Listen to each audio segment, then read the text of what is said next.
જીસેટના કોમર્સના પેપરમાં વારંવાર આવતો એક અન્ય ટોપિક જોઈએ આપણે આરબીઆઈના ટૂલ્સ અથવા તો આરબીઆઈની ટેકનિક્સ. ટૂલ્સને બીજા ટેકનિકના નામે પણ ઓળખી શકાય અને એને બીજા કોઈ અન્ય નામે પણ ઓળખી શકાતો હોય, પણ જનરલી ટૂલ્સ એન્ડ ટેકનિક્સ કહેવામાં આવે છે. એમાં બે છે, ક્વોલિટેટિવ ને ક્વોન્ટિટેટિવ. હવે જે ક્વોલિટેટિવ ટૂલ્સ છે એને સિલેક્ટિવ ટૂલ્સ પણ કહી શકાય અને જે ક્વોન્ટિટેટિવ ટૂલ્સ છે જેને જનરલ ટૂલ્સ પણ કહી શકાય. સૌપ્રથમ આપણે જોઈશું જનરલ ટૂલ્સ, બરાબર. એમાં બેંક રેન્ટ આવે છે, ઓપન માર્કેટ ઓપરેશન આવે છે, cache reserve ratio, statutory liquidity ratio, repo rate અને રિવર્સ રેપો રેટ. હવે ટ્રીક એવી છે આમાં, રેટ, રેશિયો અને ઓપન માર્કેટ ઓપરેશન, OMO, આ ત્રણ વસ્તુ યાદ રાખવાની છે. તો આ કયા ટૂલ્સ હોય? જનરલ ટૂલ્સ હોય, ક્વોન્ટિટેટિવ ટૂલ્સ હોય, બરાબર.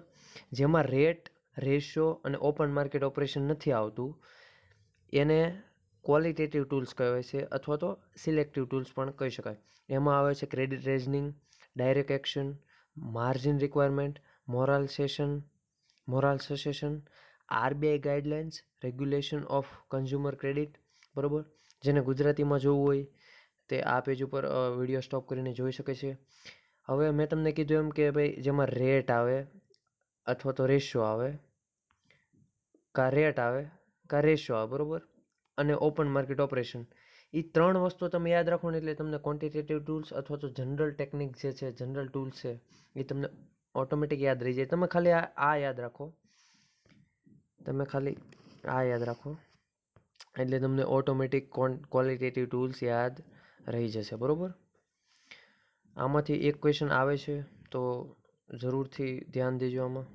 આમાં તમારે જે બેંક રેટની આ જે ડેફિનેશન છે, કેશ રિઝર્વ રેશિયો કોને કહેવાય, SLR કોને કહેવાય, રેપો રેટ કોને કહેવાય, એ બાકી બધી જે ડિટેલ જે ડેફિનેશન છે એ બધી આપણે જ્યારે મોટો લેક્ચર લઈશું ત્યારે એમાં આપીશું. અત્યારમાં તમે ખાલી નામ યાદ રાખો, નામ યાદ રાખવાથી તમે ક્વેશ્ચન આસાનીથી કરી શકશો, બરાબર.